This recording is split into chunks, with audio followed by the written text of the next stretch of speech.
The opinions expressed in the following program are not necessarily those of Eastlink TV, its sponsors, or partners.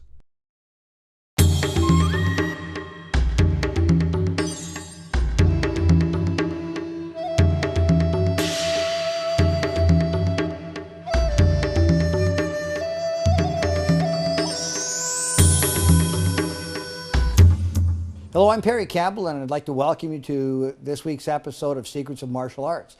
Today I'm here with Sensei Craig Mason. Craig is from a Filipino system, and actually he does Goju-Ryu Karate as well. I understand. Well, that was your first one, yes. But you also do the Filipino system, which is what you teach primarily. So there's titles in that. What is your title in the Filipino system? Well, in Filipino system, the title of teacher is a reference. It's called Guro, which is basically just like Sensei in the Japanese arts.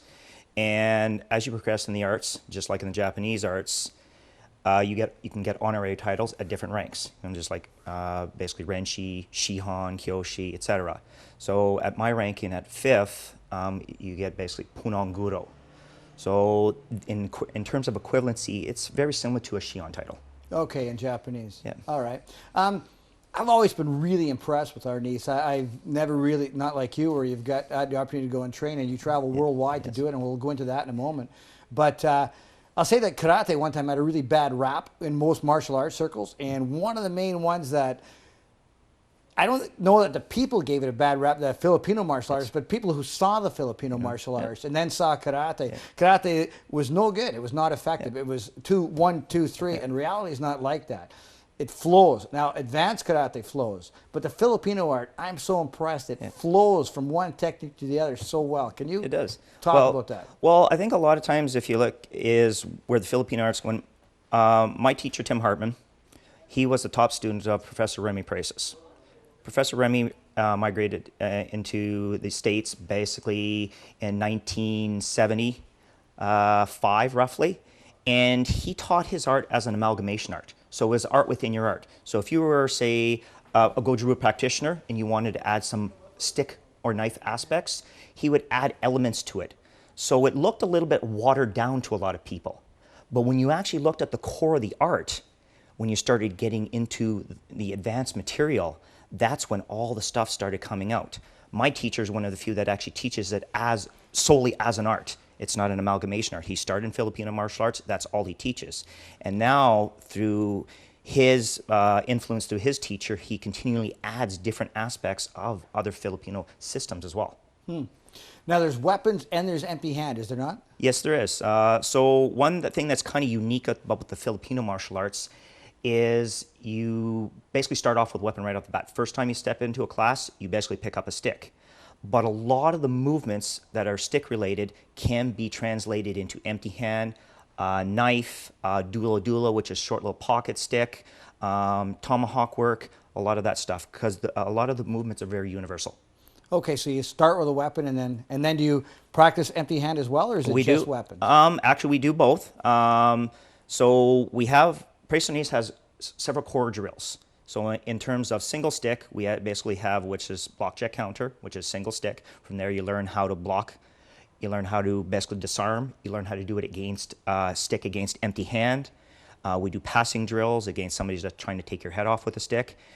And then we do double stick applications, which is sparring oriented as well as can translate to empty hand. But on the empty hand aspect, Filipino is very well rounded as well. We have grappling aspects, which is dumog or buno. Okay, which is stand-up blocking and controlling, as well as some minor stuff on the ground, obviously not to the extent of a lot of the other arts that specialize in it. And then we also have what's called panantukan or pananjakman. So panantukan means Filipino, basically dirty boxing. So it's kickboxing oriented, but it's close range. So if you go to throw a punch, I wouldn't just parry it, I would parry it and break your fingers with my elbow. And then I would come in and finish off with an elbow kick, sweep your leg up, stomp your knee. So it's very aggressive, very street oriented. Okay, so I see when you're practicing, you have it like it's a very systematic approach to teaching the weapon system to the students. Then I also see full contact fighting, it looks like, with weapons. Yes. How does that work? How do people not get hurt, and how does it like? Well, that's obviously a progression. One thing, and that was one of the things that attracted me to my instructor, is he stress tested the material. So if you do a drill, a lot of times it's very static. You start off with, somebody just holding the stick, and then you slowly progress to that resisting opponent.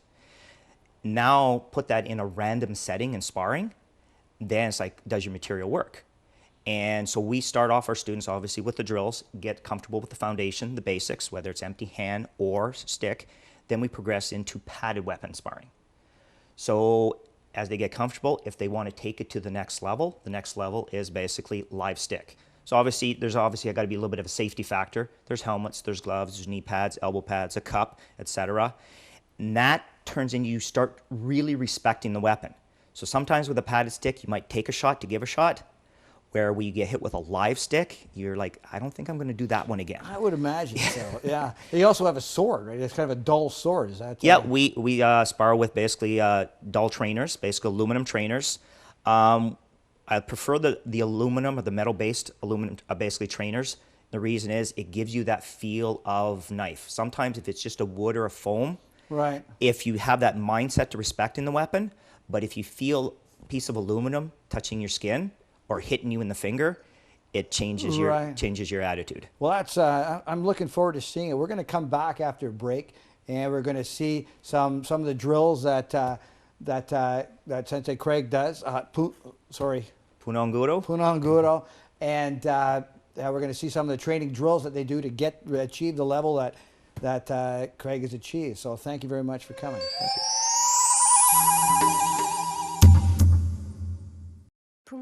By giving blood, you're helping save lives. That's a wonderful thing, and it's something you share with blood donors across the country. And there are other ways you can make a difference. By getting social with your friends, you can help us meet the need for over 16,000 blood donations a week. When you make a donation, sharing your experience will inspire others to become donors. It's also a great way for us to stay in touch, whether it's a tweet, a post on Instagram, or an update on Facebook. Your shared stories make blood donations even more powerful. Join Canadian Blood Services on Facebook with a like to find out how your donation helps. Engage with our community and be the first to know when donations are needed and how you can share more. It's the best way you can help spread the word about the vital contribution of donors like yourself. So be a giver and a liker. Donate, like, share.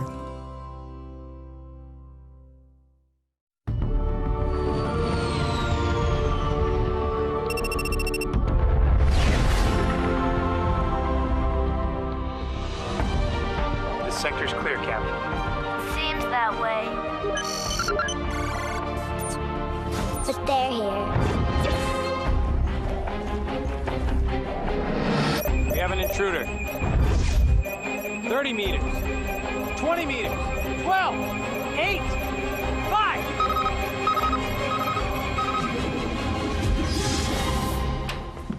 I thought you guys were cleaning out here. Oh, we are. We're, sweeping. Yeah, for space aliens. Yeah, for space aliens. Well, good luck with that. Imagine what a little time can do for your family. I think our work is done. From the Church of Jesus Christ of Latter-day Saints.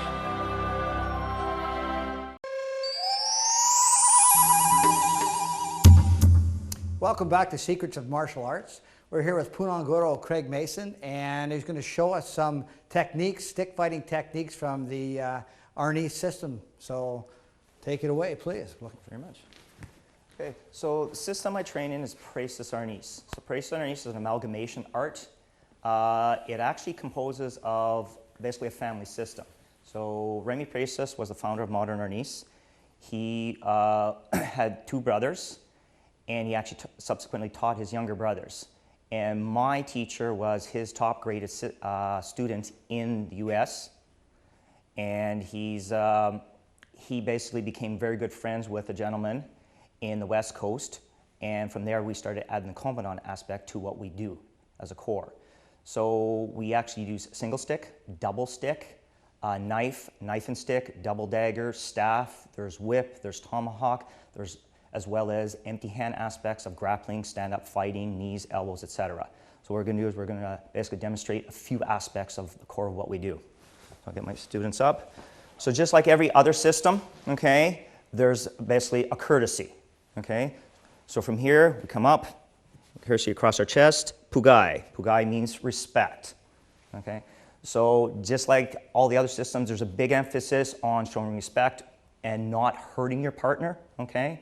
And because we're basically here to learn and basically to expand on what we already know.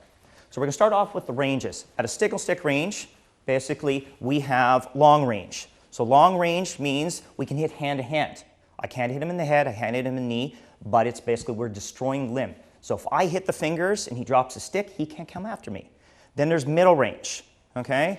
So middle range means we can hit each other in the head. This is where we start getting into the danger zone. So if I swing at his head, guess what? They can hit me as well. And then you've got close range. Close range is basically butting. That's headbutts, butting with the end of the stick, as well as elbows and knees, okay? Okay, jump, step back. So the core of what we do in terms of single stick has three main drills. Block, check, counter, palace, pals, which means the pass and redirect, and we have abecedario, which is a stick dueling aspect in the art. So what we're going to demonstrate is basically block, check, counter. This is the first thing basically one of my students will do on literally the first class, okay? So since basically Raimo is going to basically feed Matt, strike number one, okay? Brace block. He's going to hit the leg, follow up, hit the head, and back. Now strike number two, backhand. Brace block, grab the stick, hit the leg, and hit the head. Strike number three, which is a mid-range. Strike number three, horizontal. Hit the leg, hit the head. Very repetitious, but develops good motor memory. Strike number four. Strike the leg, hit, there we go. Okay, strike number five, which is a leg shot. This one's a little bit different. Okay, strike number five. Okay, we step back and follow up. Okay, strike number six, backhand to the leg. Okay, okay, one, okay. Strike number seven, which is an overhead strike. Okay. And eight is a thrust to the belly. Okay. Okay. Now that's basically 8 strikes. As we progress through the arts, there are other striking patterns basically develop. Basically different reactions and timing. This is the initial start of it, because these are the common attacks. If somebody picks up a tire iron, a broom handle, a stick, anything, that's what they're going to swing at you with. Okay, so Matt's now going to demonstrate force on force. First one was brace. I'm okay, learning how to take impact. The second one, I'm going to meet the force. So go ahead, on your own.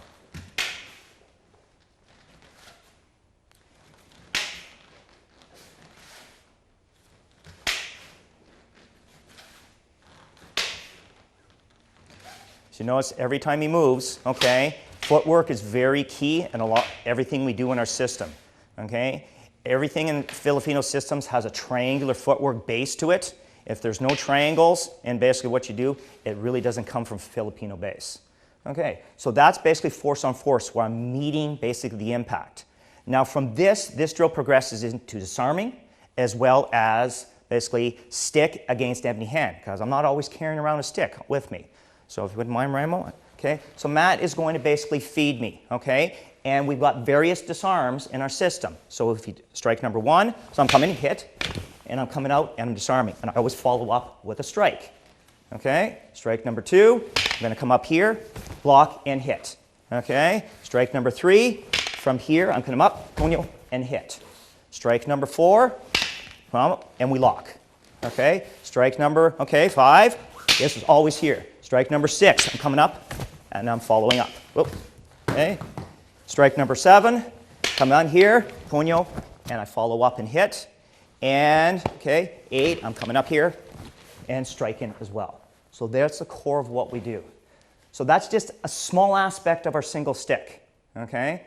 So what we're going to press is, we're going to grab basically double stick, and we're going to add on, and we're going to show you basically our double stick aspect. You wouldn't mind grabbing your other stick there, gentlemen?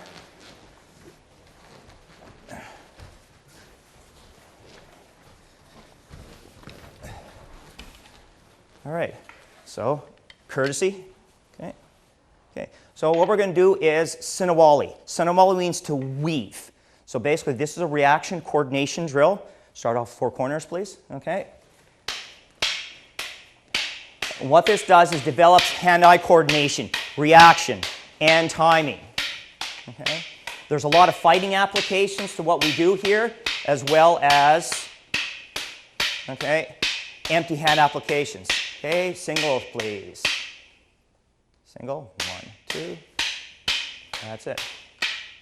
Now there's 4 main Sinawali's we do in our system. 4 corners, which teaches you how to retract your hand. Single, which teaches you how to move. Then we have X and double. X and double is when you start getting into the real nitty-gritty in terms of the fighting applications. Okay, and time, good. X and a Wally, please. Okay, all high.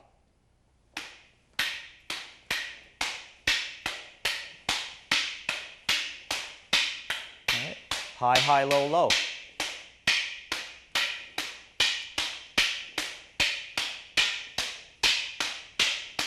All high.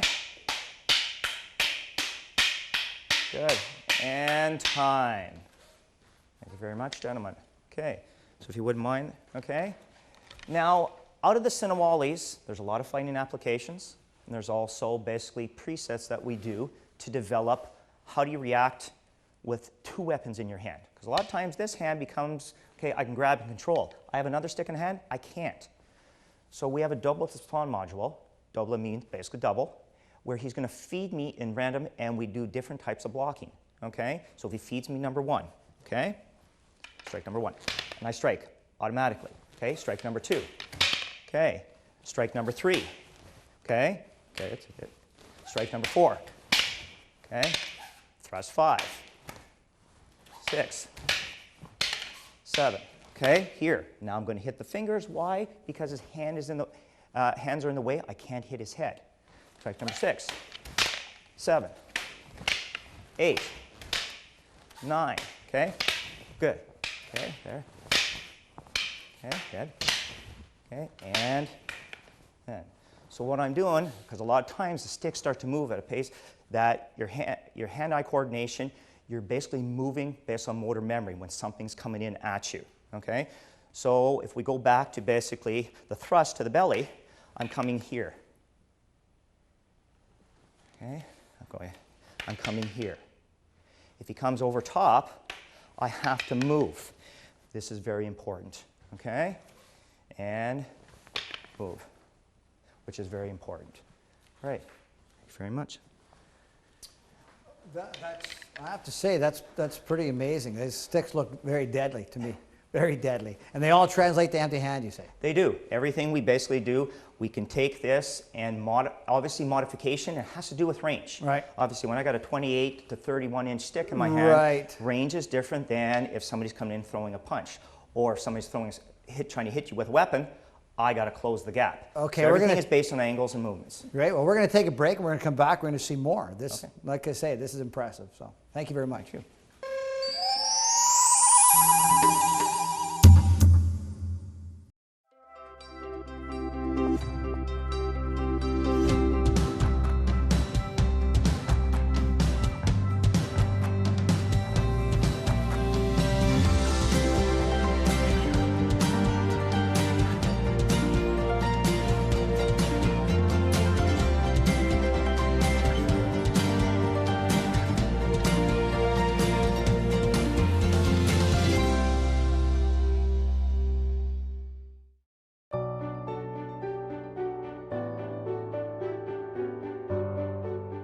You know, I used to think Lions Club was all about just meetings and eye tests and that sort of thing.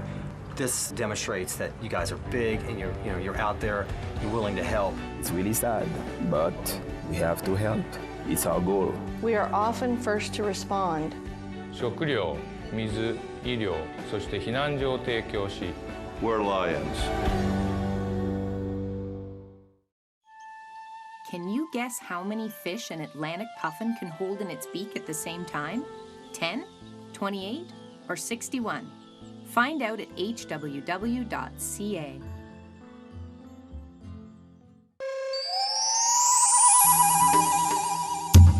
We're back with Pinangoto Craig Mason from Sudbury School of Martial Arts and his Arnis students, Pressa Arnis, and it's been very impressive so far, so we're going to have an opportunity to see some more. So take it away. Thank you. So what I want to basically emphasize for the next session is basically our empty hand aspects. as well as a little bit of basically knife. So what I do is I'll get my students up. Okay. So what we usually do is, first aspect, the core of what we do is called trapping hands. So trapping hands is literally empty hand applications of block check counter that we saw with the single stick. So what I do is I'm going to get, usually we start off our students, one person's just going to have their hand out, okay, and we're going to work our triangular footwork. Go ahead, okay, 1, 2, 3, hammer. And emphasis is a lot of hammering. Go ahead, back and forth a couple times, 3. So we're always going back and forth, okay. Now obviously in terms of application, he'll block and somebody's going to hit you in the face. Well, guess what? He's going to learn, or hopefully he's going to learn from that, okay? And he'll put his hand up to block and control it. This is where we put together what's called decadena, which means to link or chain together. So what they're going to do is they're going to start off right lead, and basically we're going to do what's called a chaining drill, where we're going to go a counter for counter back and forth. So go ahead, nice and slow. Bang, start off, keep going, yeah. Decadena, there. So at first, a lot of times if it's done properly, okay, you'll see an aggressive explosiveness into the movement. Sometimes it looks like the person might get hit, okay, but they're learning to react. After a while, they can start adding different inserts, okay? So you can start adding different inserts, single taps, double taps, but the beat is always a 3-count beat as a core base. And you want it nice and aggressive, so that way the person learns how to react and move. If not, it just looks like a game of tag, okay, where you're just slapping each other's hands, and there's no practicality behind it, okay?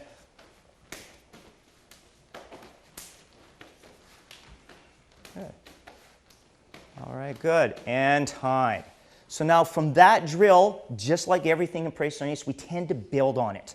So we start off as a core base, and then we add different movements, and because not every person is going to react the same.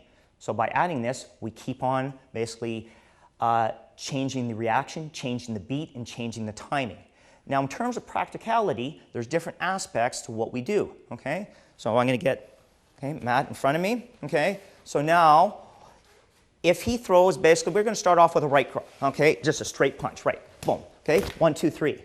Now, normally, I come in, 1. If I'm soft on this, he doesn't feel it's coming in. And as soon as I double tap his hand, it reacts. I'm hitting.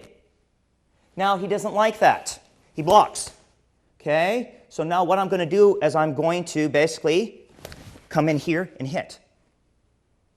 So what I'm doing, I'm going 1, 2, he blocks it. I'm taking this hand out of the way. This hand right away checks it.